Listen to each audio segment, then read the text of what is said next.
Kaitan dengan takabur, iaitu membesarkan diri. Dua baris daripada bawah. Maka berkatalah Syekh Abdul Qadir Al-Mandili rahimahullahu ta'ala, dan ketahui olehmu bahawasanya ubat membesarkan diri itu, ubat maksudnya penawar bagi membesarkan diri itu, bahawa mengetahui manusia yang membesarkan diri itu akan hakikat dirinya. Siapa-siapa manusia, tak kira dia itu apa kedudukan dia, apa jawatan dia, jenis dia ni seorang yang membesarkan diri, seorang yang takabur, maka hendaklah dia tahu bahawasanya keadaan dirinya yang sebenar itu, ni maksud hakikat dirinya tu, dan bahawasanya permulaan air mani yang binasa. Maksudnya apa tu? Manusia pada hakikat ianya adalah makhluk yang dijadikan daripada air mani, maksudnya selepas daripada bapa segala manusia, iaitu Nabi Adam. Nabi Adam alaihi salam, Allah tegaskan dalam Quran, dijadikan daripada tanah. Jadi daripada tanah. Jadi kita ni keturunan Nabi Adam alaihi salam, dan Allah Ta'ala sebut dalam Quran yang kejadian kita ni daripada air mani. Maka begitulah Syekh Abdul Qadir sebut di sini bahawasanya hakikat manusia itu, dia bukannya malaikat daripada cahaya. Dia adalah manusia daripada keturunan Nabi Adam yang berlaku selepas daripada Nabi Adam itu. Permulaan kita ini daripada air yang namanya air mani. Bahkan disebut di sini air mani yang binasa. Air mani yang binasa, kita lihat dalam kurungan kat muka surat sebelah itu, dia kata kemuruk. Tulisan tu saya baca dengan kemuruk. Ruk tu jadi ruk lah bahasa kita kan. Sini mana ruk lah? Ra wa ha, ruh. Kan? Kemuruk.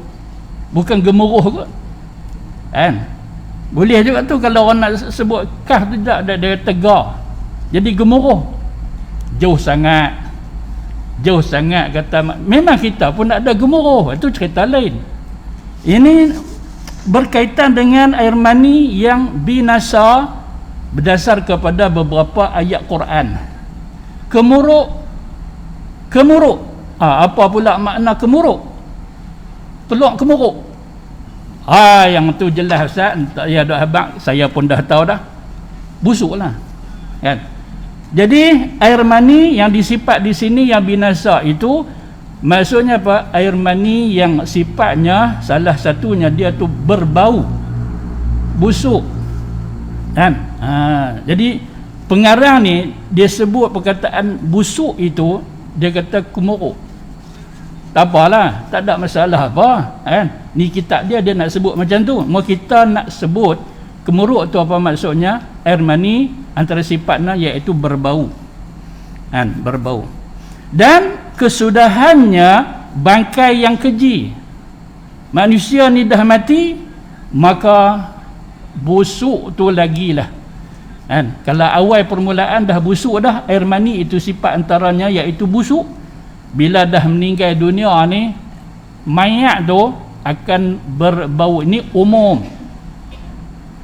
Ni umum, kita cerita umum. Ustaz, tak ada ke air mani yang wangi? Takkan semua busuk? Kan? Para nabi, para rasul, kan? Jadi kita sebut ni umum. Nama kata ayat mani ni berbau. Serupa juga dengan mayat. Adakah semua mayat ini berbau, busuk, keji?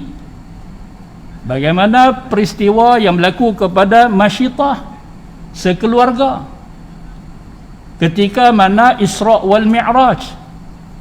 Wangian apa wahai Jibril? Inilah kubur Masyitah sekeluarga. wangi, dan bukan masyitah sahaja, bahkan banyak Allah Ta'ala tunjuk kat kita orang-orang yang baik ini, yang Allah Ta'ala redha, Allah Ta'ala sayang ini, jenazahnya wangi. Baik tuan-tuan yang dirahmati Allah, kita lihat dalam surah As-Sajdah ayat yang ke-8. Ini selalu kita baca, tidaknya pun kita dengar setiap minggu imam akan baca surah As-Sajdah, kan? Pada ayat yang ke-8 Allah Subhanahu wa taala berfirman, a'udzubillahi minasyaitonir rajim, thumma ja'ala naslahu min sulalatin min ma'in mahin. Kemudian telah dijadikan nasal, masuk keturunan daripada Nabi Adam itu, mimma mahin, daripada air mahin, air yang hina, yang sifatnya tak elok lah. Yang Syekh ni kata apa? Kumuruk tu tadi, kan? Mimma mahin, kan? Iaitu berbau atau kita kata busuk. Baik, tapi kita akan jumpa beberapa hadis, kan? Beberapa hadis mungkin kalau kita nak cari Al-Quran mungkin susah kita nak jumpa. Dalam beberapa hadis memang kita pun dah sebut tu tadi. Apa dia? Ada jenazah yang bukan berbau, kan? Wangi. Allah Ta'ala tentukan orang-orang yang hebat di sisi Allah Ta'ala itu jenazahnya berbau wangi. Baik, sebelum itu kita baca dulu, nanti kita akan masuk, kan, beberapa riwayat berkaitan dengan kelebihan atau keistimewaan beberapa manusia yang Allah Ta'ala jadikan mereka ini walaupun dah meninggal tetapi wajahnya berseri, baunya harum dan sebagainya. Adapun orang-orang yang kafir sebaliknya, dengan wajah yang menggerunkan setengahnya, dan bila sebut menggerunkan pula berjenih-jenih dan sudah semestinya berbau busuk. Baik, tuan-tuan yang dirahmati Allah sekalian, dan ia pada antara demikian itu menanggung akan taib manusia yang takabur, yang sombong ni. Tahabak ke dia, kita pesan ke dia, antak sedang ke diri ke, kan? Kita ni manusia biasa, kejadian kita sama daripada air mani, kan? Daripada air mani, bahkan bukan setakat kejadian daripada air mani sahaja. Kita lihat apa yang disebut oleh Ahnaf bin Qais, yang diriwayatkan oleh Ibnu Abi Dunya dalam kitab At-Tawadhu'. Kitab dia bernama At-Tawadhu' pada nombor 201. Apa Ahnaf bin Qais dia sebut? Ajaban li bani Adam yatakabbar. Aku heranlah, aku pelik anak Adam ini, boleh dia takabur,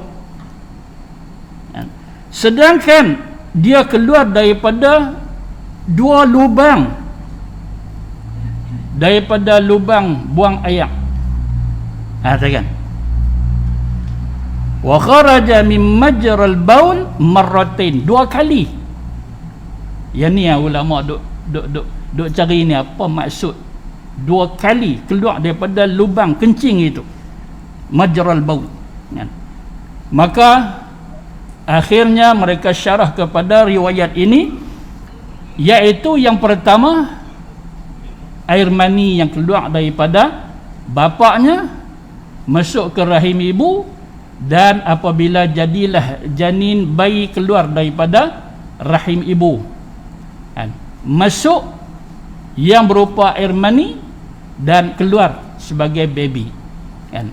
Jadi macam tu kedudukan kamu wahai manusia. Kenapalah kamu berani ataupun nak sangat bertakabur ini? Apa istimewanya, kan? Daripada macam tu, Ada setengah ulama dia kata apa? Daripada tempat najis. Yang tu nampak macam kasar sikit kan. Begitu. Tapi kalau majral baul orang faham lah kan. Begitu. Baik. Jadi manusia yang takabur ni, kalau dia sedar diri dia yang sebenar, istimewa apa ni? Aku duk bawa najis. Bawa najis kan? Dalam perut kita ni, dengan taik pun ada, dengan yang kencing pun ada. Nak sombong kau mana kau lah yang duk dalam perut kita ni tak ada najis. Yang ada intan belian. Mah Perak saya lambat sampai dia kata mah banyak dalam perut aku. Oh patut tak apa, aku faham. Awak hal laju kata mah tak apa ada kan. Kalau jenis macam tu boleh kira lah, boleh kira kalau dia nak takabur kan, begitu. Tapi tidak yang kita duk bawa ni apa? Najis kan. Sisa makanan yang kita nanti akan buang. Lagi kenapa dia nak bertakabur? Tak ada sebab, tak ada alasan untuk dia nak bertakabur.